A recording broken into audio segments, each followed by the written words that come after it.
Hey there, folks. Welcome to Spectrum Pulse. We talk about music, movies, art, and culture. And it's a big one today. We're going to be talking about the newest album from the Arctic Monkeys called Tranquility Base, Hotel, and Casino. You know, most of you probably don't remember the last time I reviewed the Arctic Monkeys. Nearly 5 years ago, back in 2013. Didn't even have a proper camera yet. But I was mostly positive towards the album. I had a lot of criticisms, but I did think it had some moments that worked for me. It's only grown on me since. And yet, everybody hated that review. Yeah, I will admit I was still very much in the learning curve for making album reviews in 2013. But the backlash I got to being mostly ambivalent on this indie darling was pretty pronounced. Mostly because my review consisted of some, let's call them, mixed opinions on the Arctic Monkeys' back catalog. Suffice to say, the band broke around the same time as a lot of other bands in a similar noisy post-punk revival brand of indie rock. And when you pair it with observational songwriting that might have had some moments of self-awareness, but was often way too sour and acerbic to really connect for me, as a group they just never really clicked more deeply. I appreciate them, I do like some of their songs, but I really wouldn't call myself a fan. Yeah, you can make the argument that Alex Turner is one of the wittiest and smartest guys in the room, and in some cases that was very true depending on the room, but if he knew it and he wants everyone else around him to know it, which was the case on some of those albums, any amount of self-deprecation didn't make him any less of a dick. It's absolutely no surprise though that the band became a Gen X critical darling in the mid-2000s, and also no surprise that as they got older and arguably more mature, and their fury curled into detached snide bitterness, said fans mostly stuck around,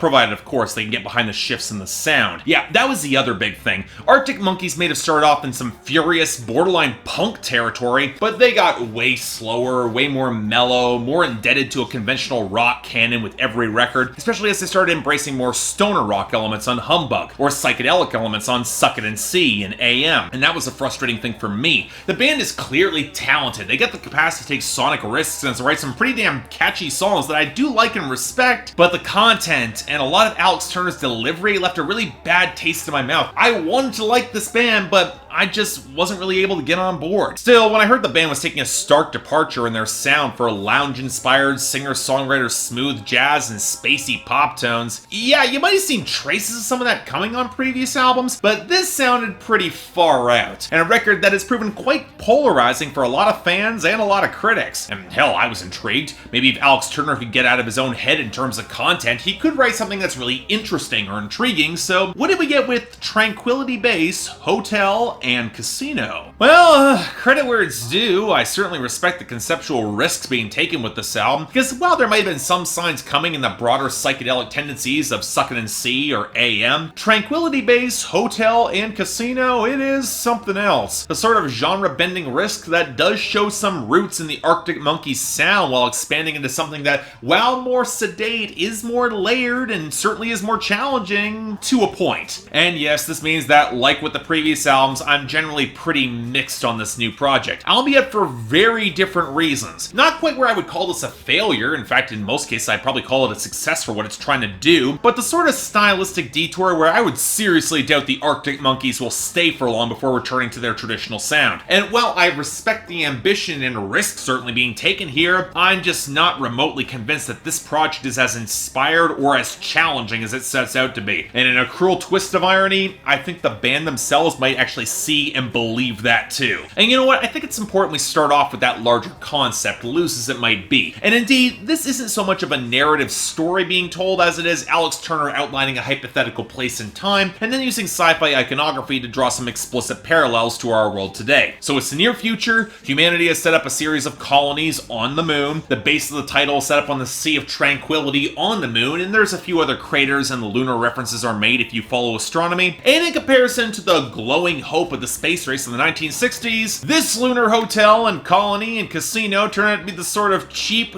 garish, kind of tacky lounge you would see in your average cruise ship or resort, with Alex Turner as the overpaid frontman in the midst of an alcohol-fused midlife crisis. And very quickly you realize that the vast majority of this imagery is intended to do one of two things. One, it's intended to paint the picture of the chintzy, depressing for its cheaply believable normalcy setting, more for texture and the symbolism rather than direct literary reference, reference. And number 2, to serve as an extended metaphor for rock star detachment at the top of his game, because, of course, Alex Turner is eventually going to make this all about himself. Even though you can tell there is a faint whiff of disgust and disappointment that he's resorting to making the story about himself. Of course, he still did it, so I'm going to call it out. And that's the first genuinely odd thing. You get the impression that once Alex Turner thought of the general metaphors of detachment related to this lunar colony in the near future, maybe some broader thoughts surrounding technology escalating human apathy and detachment from systems that we can barely comprehend, like on the world's first ever monster trunk front flip run by people who are willing and able to sell anything referenced on golden trunks. Well, after he had all that, Alex Turner didn't really have any desire or focus to take it further, or delve into the larger-than-life story opportunities possible through this setting. I mean, it makes sense that he references Blade Runner very early on Star Treatment. The whole faded faux noir aesthetic has a similar root with this album, but instead of engaging in the deeper questions surrounding humanism at the root of Blade Runner, it simply borrows a lot of the reference point and staggers onward, seemingly faintly embarrassed that it's referencing sci-fi at all. And you get something similar with the reference to the information-action ratio developed by Neil Postman. And this is the idea that the more decontextualized information that we receive throughout the course of our lives, the less willing we are to take action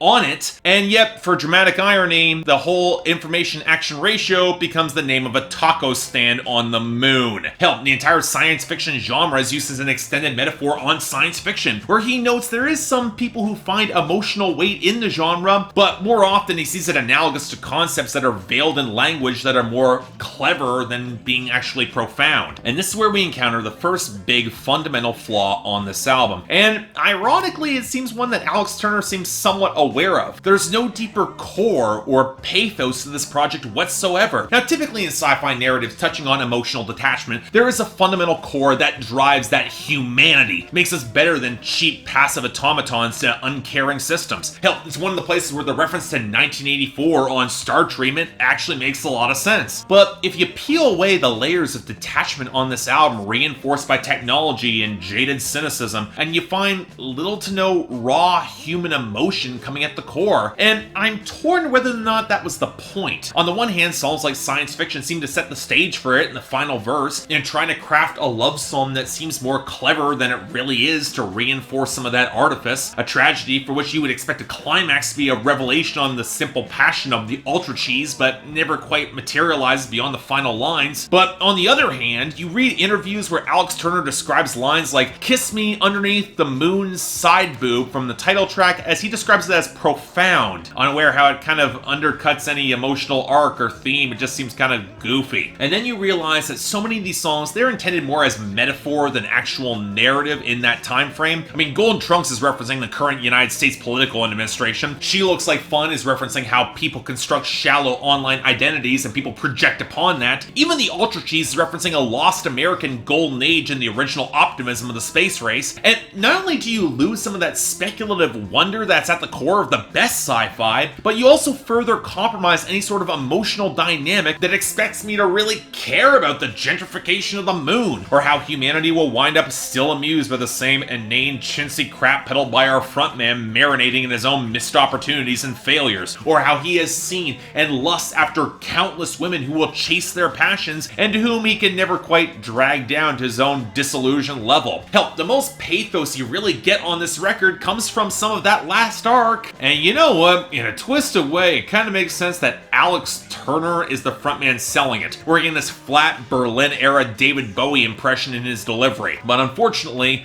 it's that comparison that brings up my second big issue with this project. For even a record pushing some of the most backwards-looking sci-fi that I have heard in quite some time, it is really damn derivative, this project is. I am sorry. The Bowie comparison is just the most obvious, and not just because he also used science fiction framing to explore artistic detachment both in film and on his records, but also with the modern reference points, it's hard to avoid a comparison to Destroyer frontman Dan Behar that he had, well, on his 2017 record, Ken. Now, Ken's a polarizing album too, but it also explored icy themes of performative detachment with a very similar style of delivery. But that record actually worked because not only was it ruthlessly self-critical, there was a sense of genuine tension in the face of political fallout that was happening south of the border in the United States. And yet, for as much as that noir can be deliberately paced, there's none of that same tension that Alex Turner brings to this album, or any core of genuine emotion that might come from artists who have used similar brands of abstraction in their lyrics, like Nick Cave or the late Leonard Cohen, who is directly referenced here on songs like 1 Point Perspective. Hell, by embracing that lounge singer veneer, he's pushing back against some of that deeper emotional core for something that's almost deliberately a performative affectation, which becomes really damn distracting in how Alex Turner sells the album. Because, look, he doesn't have the craggy voice of Leonard Cohen or Nick Cave, or even the smoother baritone of someone like Josh Tillman of Father John Misty in order to convey some of that irony. Instead, Alex Turner is trying to force this very clipped smoothness and leans into an increasingly frail falsetto. And for as much as his lyrics are framed as the star of this album, their delivery varied between pretty underwhelming and honestly incredibly distracting. I didn't like how he was singing a lot of this album. It felt really forced and performative. But this loops back to the production and the instrumentation on this album. And let's put aside for the moment how the Arctic Monkeys basically set aside any desire to write coherent hooks or well-structured songs on the album. There were no singles pushed for this album, and for damn good reason. I doubt there's a single cut here as memorable on a compositional level as any single push from an earlier record. It's clearly intended as an album statement. I respect that. And you know what, here's the thing.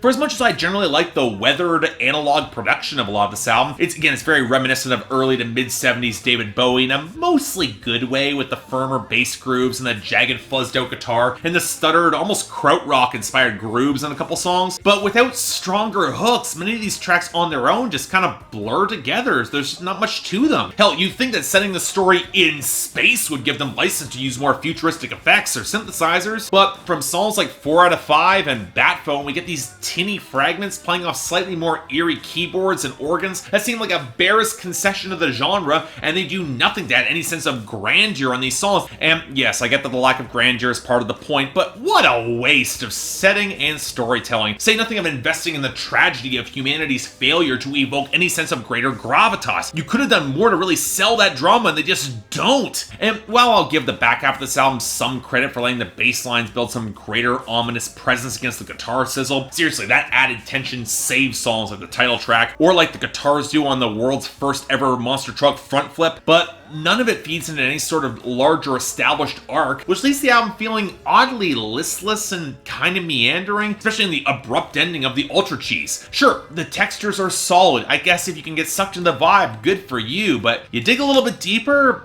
there's less melodically interesting or compelling moments that are all that notable or will be remembered. But here's the thing. The more I think about this album, the more I'd argue that it accomplishes what it set out to do. I mean, it's a genre deconstruction more than anything, taking a futuristic setting and premise and showing exactly how sleazy, banal, and dreary such an existence would be in the face of what we humans would probably end up doing. And the ugliness comes in the realization that at his most nakedly pessimistic, Alex Turner's probably right. And that sucks. And you know what? I've got little room to judge it on that vein. With my first book that I published, To Kill a Dragon, is just as much of a genre deconstruction, only a fantasy. I don't just get this sort of project, I got my own damn version of it published 3 years ago. And as such, there's a part of me that at least respects it in its construction. I'll give them that. But you know what? If you're going to engage in such deconstruction, especially with the emotional arc that's firmly focused on our protagonist's navel, but without any sort of deeper purpose or emotional clarity or character evolution, or even larger thematic weight to push behind it, just feels undercooked and drab. All that clever framing and lyricism just circling a nihilistic void. And while I do think this could be viewed as a natural extension of what the Arctic Monkeys have released before, both in terms of their theme and the sound, it would probably be better suited as a side project. I'm a little surprised that it's not. But as it is, I'm giving this a light 6 out of 10, but I can't recommend it as more than just a curiosity, especially for Arctic Monkeys fans. Well, you thought the last album was polarizing, you haven't seen anything yet. It is an interesting listen, especially if you can really get into the vibe, but it's also a sour, cynical, nihilistic listen that does too little with its setting, big ideas, themes, or even some of its sleaze. I mean,